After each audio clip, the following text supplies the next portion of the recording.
అందరికీ జై భీమ్. మొన్న డిసెంబర్ 21 నాడు జింకానా గ్రౌండ్లో జరిపినటువంటి మాలల సింహగర్జన సభతోటి సోదరుడు మందకృష్ణ మాదిగ ఆత్మస్థైర్యాన్ని కోల్పోయిండు.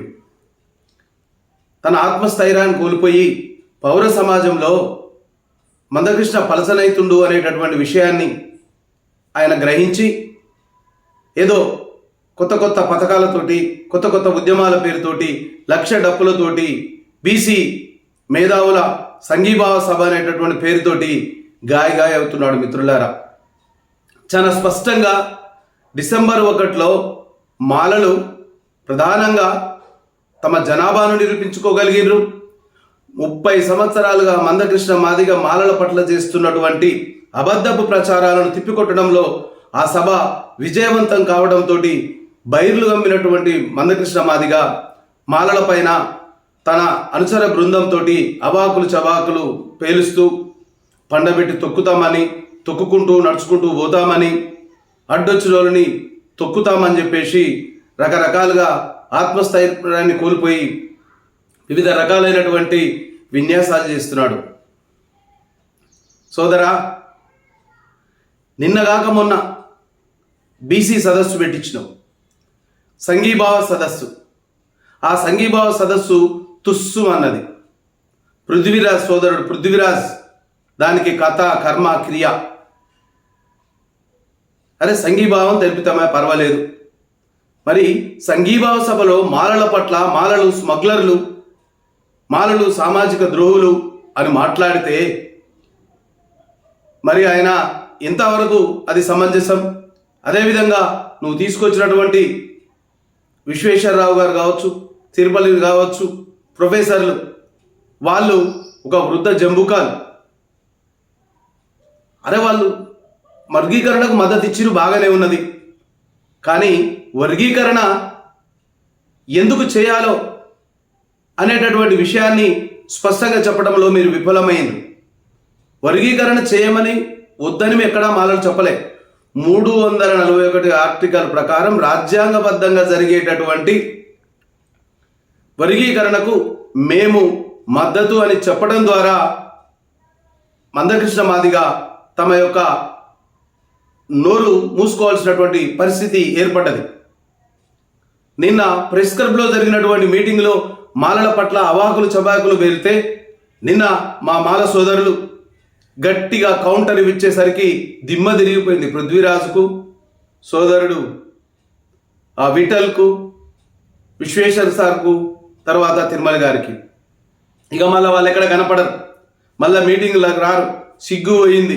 అరే, అంతో ఇంతో వాళ్ళ మీద మాల సమాజమే కాదు, పౌర సమాజం కూడా విఠల్ అన్న, పృథ్వీ అన్న, పెద్ద మనుషులు వాళ్ళు ఎవరైనా సరే ఒక అభిమానం ఉండే.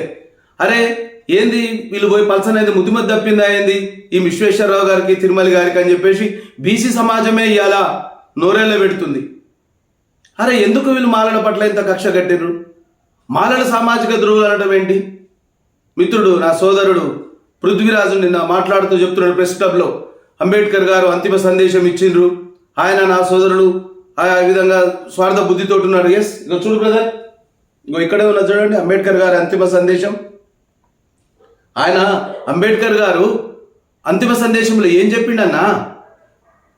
రిజర్వేషన్ ఫలాలు అనుభవిస్తున్నటువంటి ప్రతి దళితుల గురించి అన్నాడే, మాలల గురించి అనలే.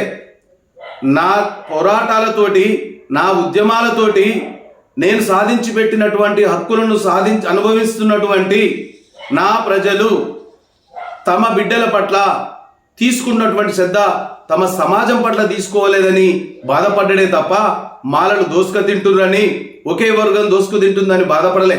అందరినీ చైతన్యం చేయాల్సినటువంటి బాధ్యత విద్యా ఉద్యోగ రంగాలలో రిజర్వేషన్ ఫలాలు పొందినటువంటి ప్రతి వ్యక్తి పాటించాలి, అందరూ ఆ ఆశయం కొరకు చేయాలి అని మాత్రమే చెప్పిండు. కానీ ఈ ఒక మాలలు దోసుకు తిన్నట్టుగానే నిన్న నా మీటింగ్లో చెప్తే, అంటే అంత చిన్నపిల్లలు ఎవరైనా ఉన్నారా ఇవాళ భారతదేశంలో?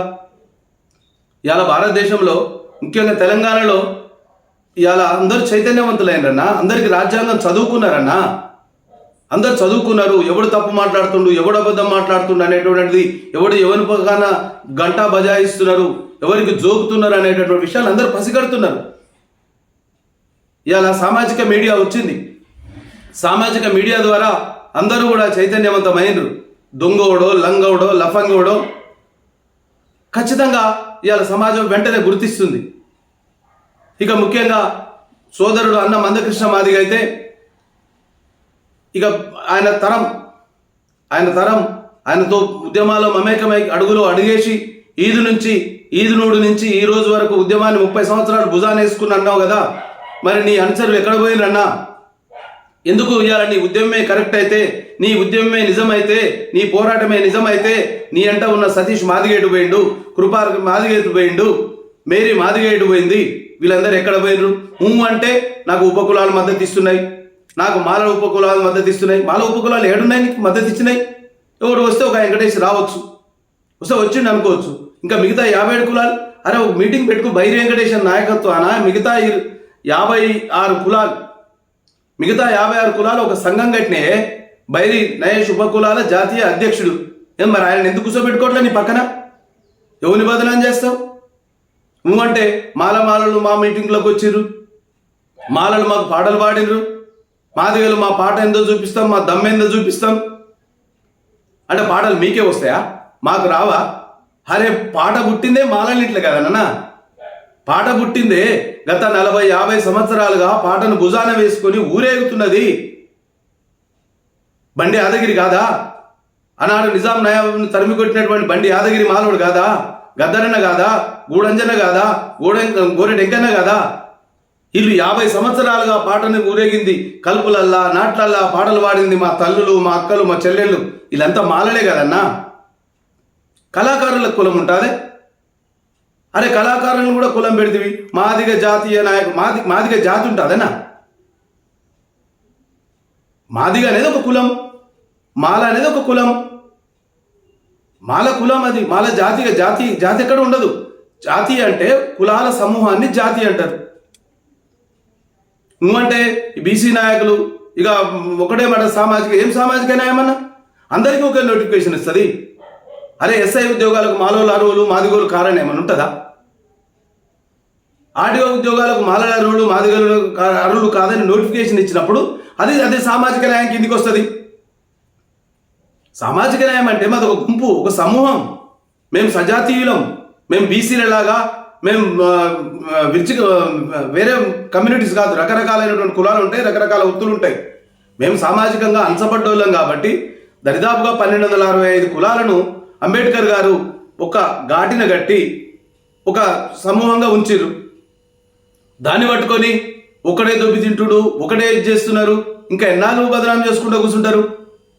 ఎస్, ఇప్పుడు ఇలా మాదిగ సోదరులు కూడా గ్రహించారు. ఇవాళ ఎంతమంది మాదిగ సోదరులు ఇంజనీర్లు, డాక్టర్లు, లాయర్లు మీ ఎంట వస్తున్నారు చెప్పండి? ఏ మీటింగ్లో ఉన్నారు? అదే ఇప్పుడు కొత్త తరం పాత తరం అందరు నిన్ను అర్థం చేసుకున్నారు, ఉద్యమాన్ని అర్థం చేసుకున్నారు. ఇవాళ చదువుకున్న పిల్లలందరూ కూడా ఉద్యమాలను వదిలిపెట్టిండ్రు.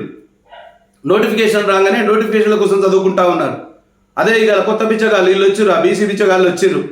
ఇక నా మద్దతు ఇస్తాం, మీకు మద్దతు ఇస్తాం, అది అయిపోయినా ఒక మద్దతు ఇవ్వగానే అయిపోయినా? మాకు ఎవరు మద్దతు అవసరం లేదన్నా.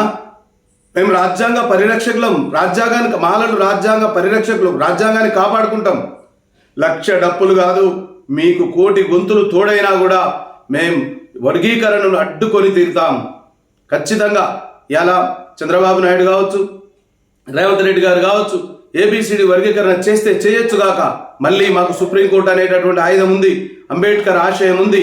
అంబేద్కర్ ఆశయాన్ని సాధించడానికి, అంబేద్కర్ కోరుకున్నటువంటి బహుజన రాజ్యాన్ని సాధించడానికి మేము ఖచ్చితంగా సుప్రీంకోర్టును ఆలోచిస్తాం. మళ్ళీ ఖచ్చితంగా ఇది కొట్టుకుపోవటం అనేటటువంటి ఖాయం. కాబట్టి మిత్రులారా, ఇక నుంచి అయినా బీసీలు ఎవరైనా సరే, బీసీలు కానీ ఇంకా వేరే అగ్రవర్ణాలు ఎవరైనా సరే, ఇవాళ రాజకీయ పార్టీలు ఎవరు మద్దతు ఇస్తున్నాయి చెప్పండి? ఎస్, ఒకప్పుడు మందకృష్ణ మాదిగ అంటే ఒక చరిష్మా, ఒక బ్రాండ్, ఒక ఫ్యాషన్. కానీ ఇవాళ 30 సంవత్సరాలుగా రోజు ఆయన విన్యాసాలను చూసి ఖచ్చితంగా మిగతా సమాజం, పౌర సమాజం, పార్టీలు అన్నీ కూడా అర్థం చేసుకున్నాయి, సత్యాన్ని గ్రహించినాయి.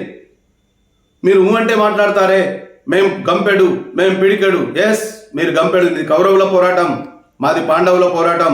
రాజ్యాంగాన్ని రక్షించడంలో మేము పాండవులను స్ఫూర్తిగా తీసుకొని 5గురితోటి పాండవులు ఏ విధంగా విజయాన్ని సాధించిండ్రో, రాజ్యాంగాన్ని పరిరక్షించడంలో, వర్గీకరణ అడ్డుకోవడంలో, ఎస్సీ జనాభా ఐక్యతలో, ఎస్సీల ఒక ఐక్యతను దెబ్బతీయడంలో మనువాదులు పన్నే కుట్రలను ఖచ్చితంగా మేము ఎక్కడికక్కడ ఎండగడతాం. మాలలు ఖచ్చితంగా అడ్డుకుంటాం, అడ్డుకొని తీర్తామని చెప్పేసి ఇప్పటికైనా బీసీ నాయకులు బేషరతుగా క్షమాపణలు చెప్పాలి. ఇంకొకసారి ఏకపక్షంగా మీరు ఒకే ఒక జాతికి, ఒక మాలలకు, ఒక మాదిగలకనే కాకుండా సమూహికంగా మీరు ఖచ్చితంగా మద్దతు తెలిపేటట్టయితే తెలపండి. వ్యక్తిగతంగా మీ మద్దతుని పెట్టి తెలపండి, మీకు నష్టం లేదు. కానీ మీరు బీసీయ మేధావులం అని చెప్పేసి మద్దతు నేనే బీసీ సమాజం, మేమే బీసీ సమాజానికి ఇన్ని కోట్ల బీసీ జనాభాకు మేమే నాయకులం అన్నట్లుగా మీరు ఎప్పుడు కూడా మీరు వ్యక్తిగత అభిప్రాయం చెప్పండి, మీకు సంతోషం. కానీ దాన్ని తీసుకొని, దాన్ని పూర్తి చేసుకొని మాలని అవాకులు చవాకులు పేలితే మీరు ఖచ్చితంగా కూడా రోడ్ల మీద తిరగలేరని చెప్పేసి, ఇకనైనా బీసీ మేధావులు అనుకునేటటువంటి వాళ్ళు బీసీ మేధావులు కాదు, నా దృష్టిలో బీసీ గుంటనక్కలు. ఈడబ్ల్యూసీ గురించి పోరాడినటువంటి వాళ్ళు ఇక్కడికి వచ్చి ఎస్సీ వర్గీకరణకు మద్దతు ఇస్తూ సన్నాయి నొక్కుతున్నావు. నీకు నిజాయితీ ఏమున్నదంటే మిమ్మల్ని ఎవడు నమ్ముతాడండి? ఫస్ట్ కదా నువ్వు బీసీలను ఆదుకోవాలి కదా, నువ్వు బీసీల పక్షాన కొట్లాడకుండా కదా, నువ్వు బీసీల పక్షాన కొట్లాడకుండా పక్కన వచ్చి ఇవాళ ఏదో నేను మూతబరిలాగా నేను మద్దతు ఇస్తా అంటే ఇది సరైనటువంటి పద్ధతి కాదు. నిజంగా మీరు అంబేద్కరిస్టులు అయితే, నిజంగా మీరు అంబేద్కర్ని అభిమానించే వాళ్ళైతే అంబేద్కర్ని చదవండి.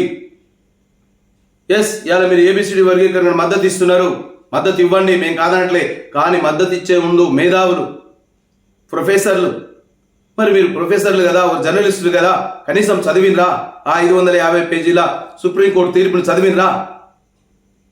మరి ఏ విధంగా ఎమ్మకం పెట్టుకొని మందకృష్ణ వాదన చెప్పినటువంటి 2 ఐటమ్స్ రాసియంగానే ఆ ఐటమ్స్ ప్రకారం మీరు మాట్లాడటం అది కరెక్ట్ కాదు. సామాజిక న్యాయం అని చెప్పడం కాదు, సామాజిక న్యాయ సూత్రం అనేటటువంటిది ఎస్సీలకు ఎట్టి పరిస్థితిలో వర్తించదు. అది ఖచ్చితంగా ఇందిరా సహాని కేసులో కూడా చెప్పడం జరిగింది. మీరు కోర్టు